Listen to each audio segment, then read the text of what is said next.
Hello, everybody, and welcome to another episode of Language Facilitation Q&A. My name is Marcy Melzer, and I'm an intuitive language facilitation consultant and speech and language pathologist. And I help parents teach your late talking children how to use the words they need to share their wisdom with the world. And today I'm getting started with a topic from a question that I received from people from a mom in my language facilitation resources group. She's a mom who has worked with me in my beginning starter program, and she's coming back to Q&As like all the parents who work with me to get ongoing guidance because language facilitation is an ongoing journey. And so if you are joining me today during this video while it's live, you are welcome to post your question in the comments. That's what I do for folks so they can learn about language facilitation, give strategies a try for yourself. And, hopefully, a few of you out there will find yourselves in a position where you really want to dig in and learn exactly how to teach your child. And if you do, then you are welcome to check out the resources on my website, wavesofcommunication.com, so you can learn how to do this yourself. And there are a few ways I'm just going to show you really quick to get started. My book is available on Amazon. It's called If It Isn't Fun, It Isn't Fun. Teach your child to talk faster than speech therapy. This is the most cost effective way to learn the entire process. And you can get my book on Amazon or Audible on audiobook. I've done it both ways, so you can get that. Now, let's get into today's topic. So, I see there's a few people joining me. And also, while you're watching live, I want to give you the opportunity to engage with me with my new level of ability to let me know you're appreciating me. So, there's two things you can do. Number one, there's a new little emojis tab where you can pick a favorite emoji. So, if I say something during this live that tickles you, you can go ahead to the comments section and pick one of your favorite emojis to put out there and give me as a thumbs up or happy. It's more than just liking the video. It's actually another step. Of course, liking this video, sharing it with your friends, all of that is really good. But you can support me by giving me one of those cool, fun emojis. And that's lets me know that you're engaging. And if you really want to support me, the super chat option is also available. Also in the comments section, right down where you see all those little emojis, there's a little rectangle with a dollar sign. You just click on there and you can submit a donation, a sort of gratitude, energy, nice exchange, whatever you want to donate towards this video. It's completely up to you. The option is there. But both of those ways give all of you as viewers an opportunity to sort of give back and say hi. And if you just want to say hi and say hi in the comments, that's also another way to just give back and let me know that you're watching, you're paying attention, and you want to learn. So now that we've got a few people joining us today, what I want to do is I want to get into this topic. So let me read the question as it comes through, and you can see if this sort of situation resonates with you. And this is from Josana, who says, "Hi, Marcy. I've been following the videos and working with her son. And nowadays he's going to their neighbor's house. So they, live close by. I guess they have, connection with a family. And they have a 9-year-old boy and a 7-year-old girl. And I think her son is around in that same age. And he's excited to be around those kids and he wants to go for scooter rides. Oh, that's it. A lot of the kids, especially during the time since we've all been in lockdown, any chance to get out and play with friends usually is highly motivating to kids. So the problem, though, is that when he is initiating and showing excitement, he touches their face and sometimes goes too close to them. She's trying to tell him to give a shake hands. How do I explain or make him understand this, especially with girls? Because it's a whole different scenario, especially with girls, right? Getting too close and in personal space. The kids are very understanding, and so they're trying to ask for a shake hands. Is that a good way? She wants to know, is this the way to, work through, or how can she help her child who is using touch as his social communication? How can she help her son turn that excited, I see someone, I'm excited, I'm running up to them, and I would just want to touch their face. I want to get in their face. Now, If this behavior is happening at home, that could be one of the reasons that it's happening. A lot of late talkers get into wanting to touch their parent's face when they start language facilitation, like Josana has, um, because they are visual and physical communicators. So let's talk again why this happens. Before I always give the solutions on how to get out of things, it's important for every parent to understand, how did your child get into this habit? Because all of what we're talking about here with language facilitation is changing habits fundamentally. You're helping your child learn how to use their spoken language systems instead of the other systems they're using to communicate, their visual system and their physical system.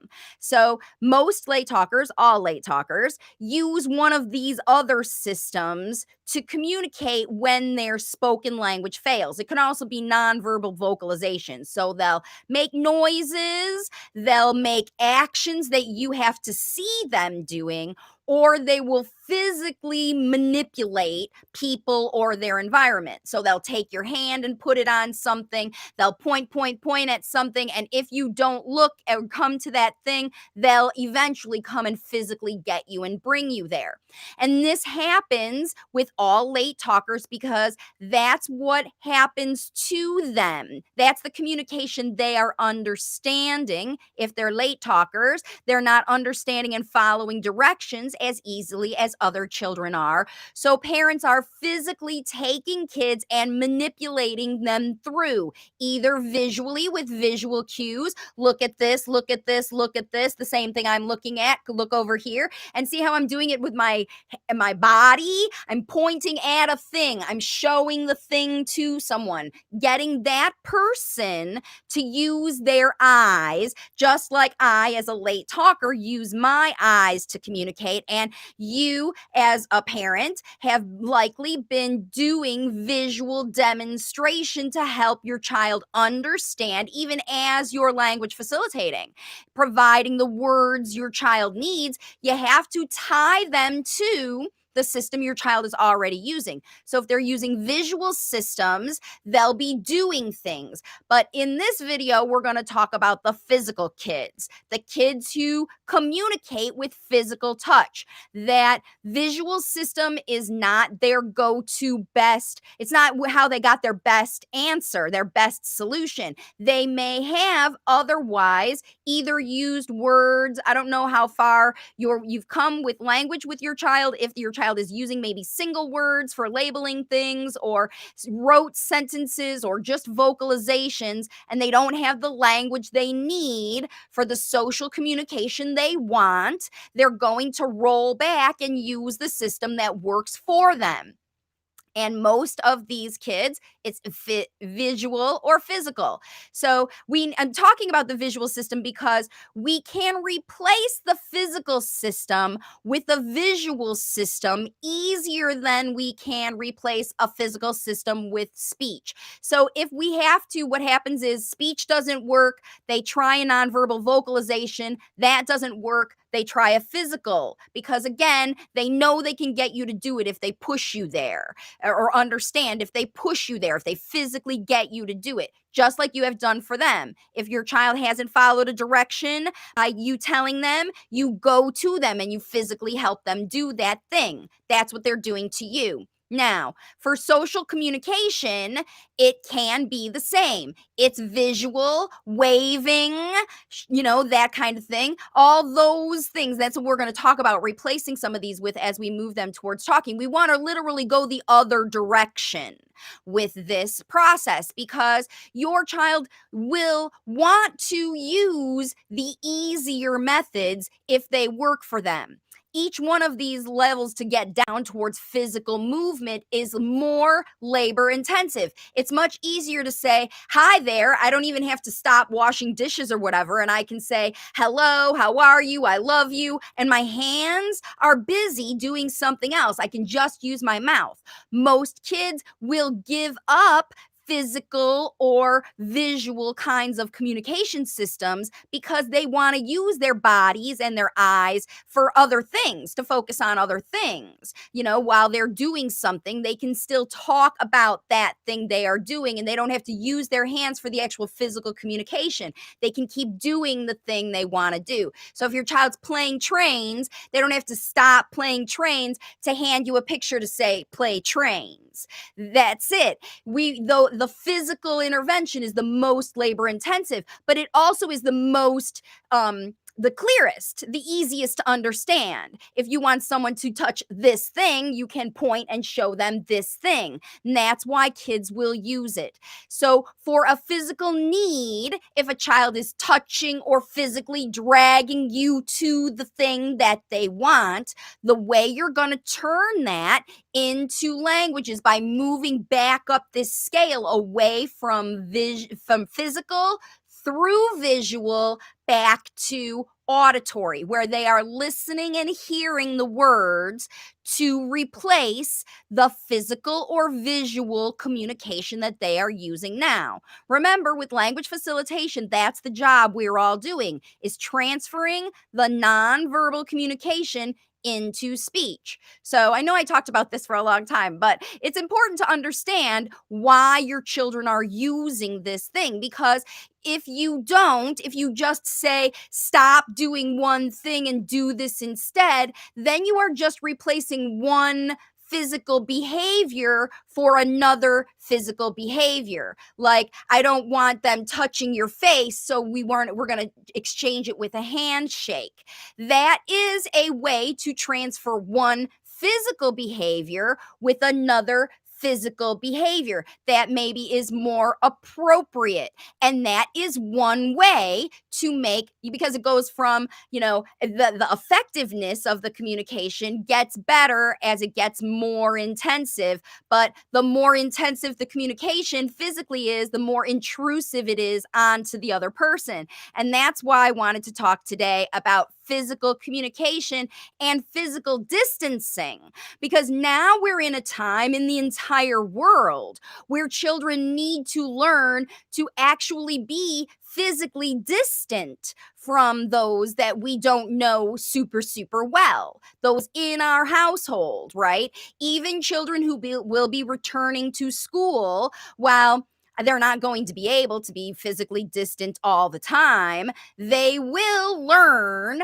that there are things that they used to be able to do: hug on each other, kiss on each other, do high fives, all those things that parents, teachers, kids, everybody used to use for social communication, we can't use anymore. So everybody watching this video is going to need to make a change if you're going to help your child understand what physical distancing really is important. If you're getting serious about helping your child to understand their role in dealing with the global pandemic, physical distancing is the one thing that you can easily teach your child about, because it's visual.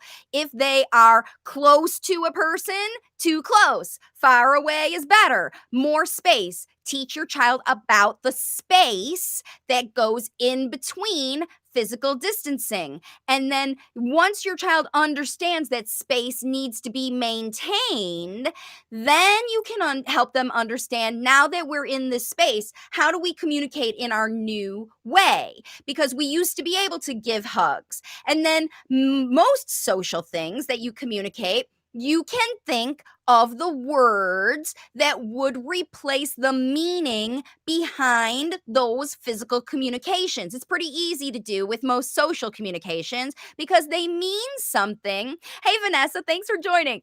It means something when your child does an action. It always means something. All behavior is communication. So, if your child wants to hug on everybody they see, you as a parent see that in a pattern, and you as a parent, outside of that pressure situation, it's time for you to teach your child how to use these new distance physical, non-physical. You can use physical things from a distance. So that's how you start. Is first of all, you understand, number one, that there is a distance and that it's important that you stay apart. And you can use, some people use analogies. It depends on your child's level of understanding and things. And you have to remind your child and demonstrate for your child with other people, guide them physically to stay separate from other people. If you're at the grocery store and your child's at the grocery store with you, make sure that you show them on the floor the markings where they're supposed to stand,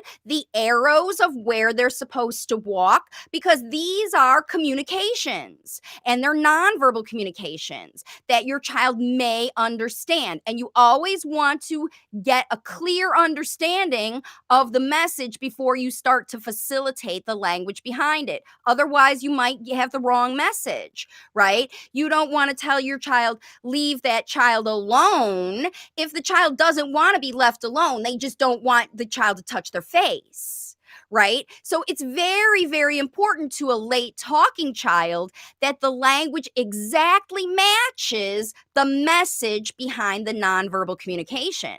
So if your child is a hugger, then first of all, we have to understand we can't hug anymore. We have to stay apart from people. So we have to find things we can do apart from each other. And you can use each other as physical, demonstrations with other people in your family, or you can use characters like teddies and put the teddies 6 feet apart. And maybe you sit 6 feet apart with your child and give your child a teddy and you have a teddy and let your teddies communicate, okay, to each other so that you're not responsible for thinking of something to say. You can make up something that a teddy would say. So let's say you sit on one side of the bed, you're at the very foot of the bed, you sit at the top of the bed. It's about 6 feet, the length of a typical bed. Put your child at the end, you be at the other end. And it's a finite space because it's a bed, right? So if you put maybe your child at the head and you sit by the foot, this is how far apart we have to stay. And you have your teddy and I have my teddy. And then we have to brainstorm together, you and your child. How can we get these teddies to communicate so far apart? Your teddy's way over there and my teddy's over here. And then you hold them up. And maybe you shake the teddy like this because you can shake your body and say, I'm so excited to see you. And you can show that with your whole body. Does that look like a normal hug? No, but guess what? Nothing is normal anymore. If we can't hug and we love to share a ton of energy, stand up and dance together. That's a massive energy flow at each other. And, especially if you do the same kind of dances, you can dance together. And then if the one teddy, your teddy, has something special and nice to say to the other teddy, you have the teddy help you. So maybe you want to say hello when you're waving like that. Again, with those other kids, if you're trying to stay physically distant from, strangers, if they're just people who are in a neighbor house, your child's not going to understand that, can I be physically distant from these neighbors or those neighbors or though, you're going to have to really create those boundaries for your child so they understand I can hug this person, but I can't hug that person. And it can be complicated to understand. It takes time for kids to get it. That's why you've got to practice at home.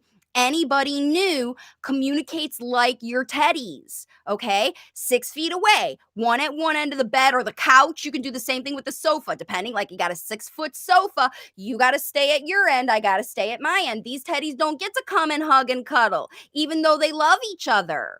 You show your child how to share all these feelings, and you can do every single feeling from far away, and you can practice different scenarios. So you start with hellos and goodbyes, I love yous, and then move into things like I feel sad. Because if your teddy has a toy and, oh no, my toy is broken, so that you're talking about the things that you're experiencing. because that's what you want, is you want for your late talking child to know how to express themselves without having to run over and physically put hands on somebody. How can I express everything, not just hello, goodbye, because those are pretty easy. You can use namaste, you can wave, you can do body wiggles, air hugs, elbows, touch toes. Like if you have to have a physical touch, then you got to find a physical distant thing to touch, elbows or feet, right? That's kind of the standard right now, is if your child really has to touch somebody, they can do that. Now, your child may want to feel a hug while they are saying hello to that other person. So you might have to shadow and help your child with that physical adaptation. If they're used to feeling a thing, then when you're waving with your other to that other child that's across the room or 6 feet away, you want to hug your child and say, oh, I know you want to give them a hug. So give your child the hug that they're seeking, because you can hug, you are in physical, you're allowed, right? Anybody in your family that they see all the time that they're used to getting hugs from. So teach your child that they can get a hug anytime, any day from mommy. Mommy's always a yes hugger, but your teacher, not anymore. Mr. So and so at the shop, not anymore. Grandma and grandpa, not anymore. Not if you want to keep grandma and grandpa safe. If you're out in the world, if you're trying to physical distance, then you have to identify who are the huggers and who are not so good, right? Who can't handle it, right? So, hi, Sujata. Thank you for joining me live. Hey, everybody. I see there's a lot of people popping on and off of this live. That's why I'm kind of rambling a little bit today. So, listen, check out those little emojis down in the the comments section and try out some of those new emojis. Let me know how you're feeling today. Let me know what you've been language facilitating with your child. What are you struggling with today? Because this is live Q&A, and we're talking about how to work through some of these communication situations that happen with both talkers and late talkers. And like I said, a lot of talkers right now are still physical communicators. There are huggers in the world. But we have to teach all of our kids right now, safety is first. So we have to find a way, because we don't want to stop our kids from being socially communicative with everybody they love. We want to encourage that, because social communication is an amazing language facilitation motivator. So you really want to practice these nonverbal communications by physically putting up some distance between you and your child. And maybe if your child is not independent enough to deal with his side of the communication, then you help your child and demonstrate with another family member, or have the teddy be like that extra person and they have to stay far away. So put the teddy at the other end of the bed or the desk or the on the other side. And you could put a physical barrier between you if your child doesn't want to do it either. Like you put your child in the corner of the couch and you sit over in another chair in the room and practice this communication. You got to stay in your place, can't get up and move. But how are we going to communicate these messages? And you can, if you get bored, you can show your child things. Like, if you have a toy or things like that, you can sing across the room together. Just because you can be socially close to your child, you're the one that has to teach them how to be distant, because if they make a mistake and they come too close and it's you, there's no risk. But trial and error with safety measures is not a good way to go about it. Teaching ahead is a better way to manage all of your health and safety issues, right? So teaching your child ahead how to use this nonverbal communication, that's going to help you the best. That's going to be the best about what it is. So let's think about some other kinds of social communication that kids use physical things for, right? That they want to get up and go. The other thing is getting out and going, right? So, hey, Cynthia, nice to see you.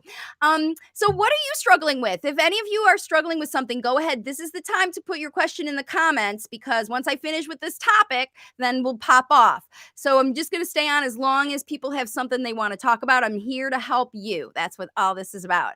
And let you know about the strategies you need for language facilitation. So if you're out and about, where are you going and what are you doing? Those kinds of things. You have to think about ahead. Who are we going to encounter potentially on our excursion? Because every time you go out nowadays, you have to do a little thinking ahead because you have to get your masks if you're going into a store for sure. You're not going to be out in a open area place. That's where you can be without masks safely now, is open area spaces where you're just with your family. I volunteer on the beach watching some shorebirds these days, and there were lots and lots of families on the beach not wearing masks, but they were staying away from each other, the families. And that's kind of how it's going. That's how they're doing it at Disney and Universal and wherever, at zoos and places. That's how you go out nowadays, is in your unit of family who are safe to be around and whatever. And all of you who can wear masks in these public places, especially places with air ventilation units, right? So wearing masks also makes it a little bit harder to visually communicate, because a lot of late talking kids use facial expressions to communicate when they don't have words. They give you that look, they give you that smirk, or it's a cry, or whining, that kind of thing. It happens a lot. And with masks on, it's going to be even more challenging for your child to use those facial nonverbal communications. So, in a way, it could be a motivator for your child. Wow, I don't, remember, anytime with language facilitation, you don't understand what your child is because you can't see them under their mask. You explain why that is. Wow, I think you're happy because I see your eyes smiling, but I can't see your face because it's behind the mask. But I can tell you're happy. Like, you have to tell your child how you know that they feel a certain way. How do you know that they're communicating that thing?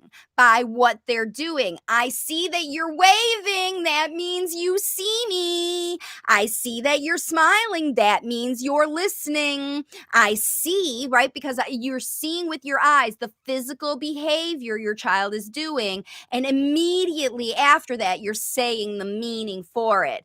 And if there's something your child wants to do and you have to stop them from doing it because it's an old habit that they have to change now because of rules, you have to try ahead of time to say. So if you're going to go see their favorite person, before you leave and again before you arrive at that person, the mask is probably making it a lot harder. Vanessa says the mask is making it harder. And when you see that person coming, you have to say, Mr. Jones is coming. Let's get our visual communication ready. Are we going to wave? Let's wave. I see Mr. Jones. Let's wave at him when we see him, because remember, we're staying away. And as you approach that person, before you get too close, before your child's tempted to run over and jump in his arms, right? Because that's what your child always has done before. You're going to see Mr. Jones is probably wearing a mask. And that's going to be one of those triggers. So you can use the masks as a visual reminder for your child about physical distancing. If they see someone who's wearing a mask, they can remember, that's somebody I need to stay away from because we don't want to share germs. And it's not because that person's bad. It's not because you're bad. It's just because nowadays we don't want to share germs. I keep my germs. You keep your germs. We all have masks on to keep our germs. It's not because we're just protecting other people from ourselves. We're keeping our germs to ourselves. That's why we wear masks. And you can explain why you have to wear a mask to your child in that same reason. I'm just wearing my mask to keep my germs for myself. And Mr. Jones wants to keep his germs, and you can't get Mr. Jones germs. You're not wearing a mask. So it's really important you stay by mommy. And instead of staying away from Mr. Jones, it's all about that space. Stay by mom because mom is going to make a space. You don't go stand within 6 feet of Mr. Jones because your child's going to come right by you. you're going to maintain that. And it's up to you always to model the behavior and the language that you want to see. Otherwise, your child's not going to know what it is at all, right? You have to show your child, you have to model the language you want your child to hear, and you have to show your child the behavior you want to see. So if your child is running up to people and hugging or running up and getting in their face, that could be their norm because they're in that form of communication. That's their habit.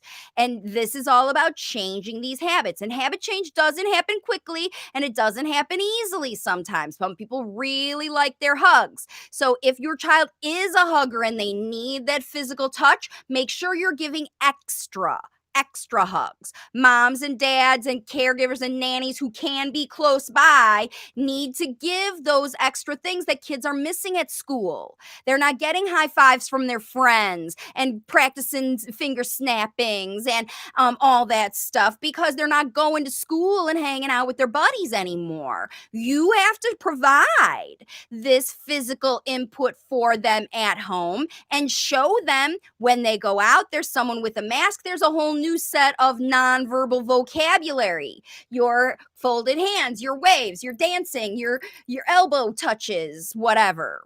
That's your new vocabulary there you're teaching when you go out. So you do a little prep at home and you do stuff out while you are, facilitating your life, really just getting out and around with other people and maintaining that safety. But you'll always have a better success rate if you do a little thinking about this ahead and make yourself a plan. Who could we see? Where are we going? I know I'm going this place, this place, this place, this place. This place is going to have these rules. This place is going to have those rules. And if you don't know those rules before you go, especially if you're taking your child with you, you're doing yourself a disservice because you're going to find yourself out in the community problem solving in the heat, wherever you are. If you're in North America, it's pretty hot right now with masks on, trying to problem solve, keeping your kids social distant from other people without that prep work.